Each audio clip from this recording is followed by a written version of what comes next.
हैं दिल्ली एनसीआर में मौसम के हाल से, जिसने अपना रुख पूरी तरीके से पलट लिया है। कल शनिवार इस वर्ष का सबसे गर्म दिन रिकॉर्ड किया गया, 42 डिग्री सेल्सियस तक पारा पहुंच गया था दिल्ली में। लेकिन अभी फिलहाल जो तस्वीरें दिखाई दे रही हैं, अगर आप महसूस कर रहे हैं दिल्ली एनसीआर में हैं, तो घर के बाहर देखिए मौसम बिल्कुल खुशनुमा हो चुका है, ठंडा मौसम हो चुका है, तेज़ हवाएं चल रही हैं। ये ताज़ा तस्वीरें आप देख रहे हैं दिल्ली एनसीआर की। लेकिन कहीं ना कहीं जब इस तरीके का मौसम होता है, जो किसान हैं उनके लिए बहुत अच्छी तस्वीर ये नहीं लाता। उसकी वजह ये है कि ओलावृष्टि से, यानी ओले गिरने से कहीं ना कहीं उनकी फसलों को नुकसान की बात भी सामने आती है। लेकिन फ़िलहाल जो हम तस्वीरें देख रहे हैं, ये दिल्ली एनसीआर वासियों के लिए, लोगों के लिए तापमान के लिहाज से बेहद अच्छी खबर है। खुशनुमा ये हो चुका है मौसम फ़िलहाल दिल्ली एनसीआर में, और एक तरीके से बिल्कुल से जो मौसम ने अपना रुख पलट लिया है। हमारे साथ मुकेश सिंह सेंगर हैं। मुकेश, आप इस वक्त कहाँ हैं? और घर के बाहर आप देख रहे हैं तो मौसम ने बिल्कुल से रुख पलट लिया है, और अगर हम कुछ इलाकों की बात करें तो ऐसी भी खबरें आ रही हैं कि तेज़ बारिश के साथ ओले भी गिर रहे हैं। लेकिन दिल्ली एनसीआर के लोगों के लिए काफ़ी राहत। देखिए, बिल्कुल इस वक्त मैं लाजपत नगर में हूँ, और क्योंकि गर्मी कई दिनों से काफ़ी ज़्यादा पड़ रही थी, लेकिन अभी कुछ देर पहले सबसे पहले तो काफ़ी तेज आंधी आई और एकदम से अंधेरा छा गया, और उसके बाद जो है अब हल्की हल्की बारिश शुरू हुई है। तो कहीं ना कहीं जो गर्मी पड़ रही थी उससे लोगों ने ज़रूर राहत दी है, और काफ़ी ज़्यादा लोगों को एक राहत मिल रही है। कई लोग जो है लॉकडाउन के बीच में अपने घरों के बाहर निकल आए हैं और मौसम को एंजॉय कर रहे हैं। लेकिन बहुत सारी जगहों से इस तरह खबरें आ रही हैं कि जब तेज़ आंधी आई तो उसके बाद सड़कों पर कई जगहों पर पेड़ टूट गए हैं, जिससे कि रास्ते ब्लॉक हो गए हैं। ऐसी कई जानकारियां ट्रैफिक पुलिस के कंट्रोल रूम में मिली हैं कि सड़कों पर कई जगहों पर पेड़ टूटे हैं, जिससे कि रास्ते ब्लॉक हो गए हैं। तो अभी फिलहाल जो एनडीएमसी और एमसीडी के लोग हैं वो रास्तों उन पेड़ों को हटाने में लगे हुए हैं। लेकिन एक राहत वाली बात यह है कि जिस तरह से गर्मी काफ़ी बढ़ी थी, तापमान बढ़ रहा था, तो उस पर जो है कहीं ना कहीं उसमें राहत मिली है और लोग थोड़ा राहत महसूस कर रहे हैं। जी जी जी मुकेश, शुक्रिया आपका। हमारे साथ महेश कालावत हैं, स्काईमेट के डायरेक्टर हैं ये। महेश जी, ये मौसम क्या पहले से प्रिडिक्टेड था कि इस तरीके से मौसम पलटी मारेगा, और अभी फिलहाल आगे किस तरीके का पूर्वानुमान है? अगर हम मौसम की बात करें तो क्या अभी ये बारिश तेज होगी, और अगले आने वाले दिनों के लिए क्या कुछ राहत मिलेगी गर्मी से?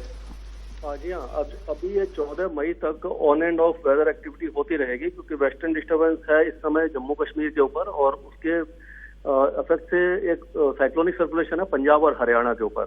तो नमी वाली हवाएं बे ऑफ बंगाल से आ रही हैं। पिछले दिनों से आपने देखा होगा कि ईस्टर्ली ह्यूमिड वेव्स चल रही थी।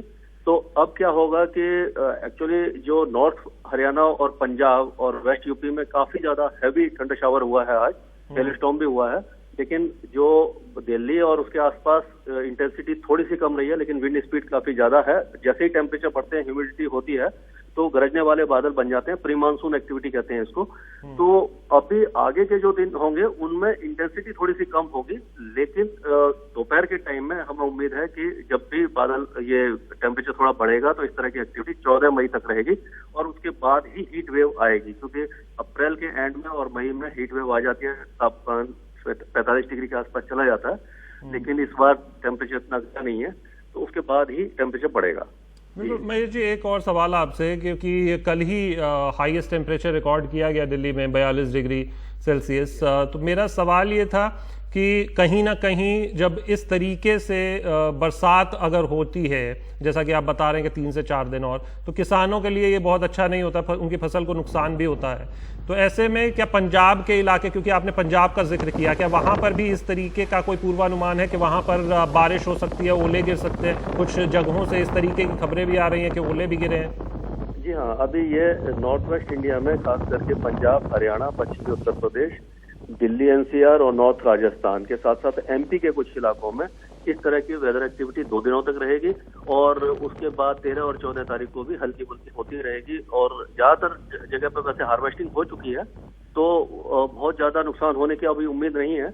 लेकिन हम स्काईमेट के थ्रू किसानों को पहले से अलर्ट वैसे दे रखा है हमने कई दिन पहले से, तो हो सकता है कि कुछ अब क्योंकि हार्वेस्टिंग हो चुकी है तो इतना ज़्यादा नुकसान ना हो और आगे की फसल के लिए मॉइस्चर अच्छा मिल जाएगा जमीन को। जी जी, शुक्रिया शुक्रिया महेश कलावत जी। तो ये जैसा कि वो बता रहे थे, आपने सुना कि फ़िलहाल इस तरीके का मौसम और तेज़ बारिश और रिकॉर्ड की जा सकती है अगले आने वाले दिनों में, जिसके बाद ही हीट वेव एक बार फिर से आप देख सकते हैं। बहरहाल हमारे साथ रवीश रंजन शुक्ला भी जुड़ गए हैं। रवीश, किस जगह पर आप मौजूद हैं, क्या मौसम है, लोगों की क्या प्रतिक्रिया है? मुकेश तो लाजपत नगर में थे, उन्होंने कहा कि लोग लॉकडाउन भूल गए, बाहर निकल आए मौसम का लुत्फ लेने के लिए। जी देखिए शशांक, मैं इस वक्त गाजियाबाद में हूं और गाजियाबाद में तकरीबन 120 किलोमीटर प्रति घंटे से भी ज़्यादा की रफ्तार से हवाएं चल रही हैं, बहुत तेज़ हवा चल रही है। और अभी जो हमारी कुछ लोगों से बात हुई है उनका ये कहना है कि सबसे ज़्यादा जो नुकसान है वो पश्चिमी उत्तर प्रदेश में आम की फसल को हुआ है, क्योंकि पश्चिमी उत्तर प्रदेश में आम की फसलें जो है वो काफ़ी होती हैं और आम वहाँ से पूरे दिल्ली एनसीआर में सप्लाई होती है। तो पश्चिमी उत्तर प्रदेश में जो किसान आम के भरोसे थे उनका काफ़ी नुकसान हुआ है, क्योंकि इससे पहले भी कई बार आंधी आ चुकी थी, ओले भी पड़े थे, तो उससे पहले ही उनको खासा नुकसान हुआ था। और ये अब जो तेज हवाओं के साथ में आंधी जो आई है उसके वजह से जो आम की फसल है वो काफ़ी ख़राब हुई है। जिन किसानों ने पीछे जो है वो काफ़ी देरी से गेहूं लगाया था, जिनके गेहूं कट नहीं पाए थे या फिर कट गए थे तो वो खेतों में रह गए थे, उनको भी इससे नुकसान हुआ है। आप समझ सकते हैं कि जो भूसा होता है जो गायों को खिलाया जाता है वो काफ़ी बड़ी तादाद में खेतों में अलग अलग थे, तो उनके भी उड़ने की कई सारी खबरें जो है वो आई हैं। लेकिन ये जो मौसम है ये हमने देखा है कि बीते कई दिनों से जो है वो कल खासी गर्मी थी, तो कल की गर्मी को देखते हुए आज ये जो शहर के लोग हैं उनके लिए तो बड़ी राहत की बात है कि उन्हें एसी नहीं चलाना पड़ेगा और ठंडी हवाएं चल रही हैं। तमाम सारे लोग छतों पर हमें दिख रहे हैं, लेकिन किसान जो कि ख़ास तौर पर जो कि आम की खेती करते थे उनके लिए ये आंधी कोई बहुत अच्छी चीज़ नहीं है। शुक्रिया रवीश, इसको समझाने के लिए कहाँ कहाँ नुकसान भी इस मौसम के चलते झेलना पड़ रहा है। शुक्रिया रवीश।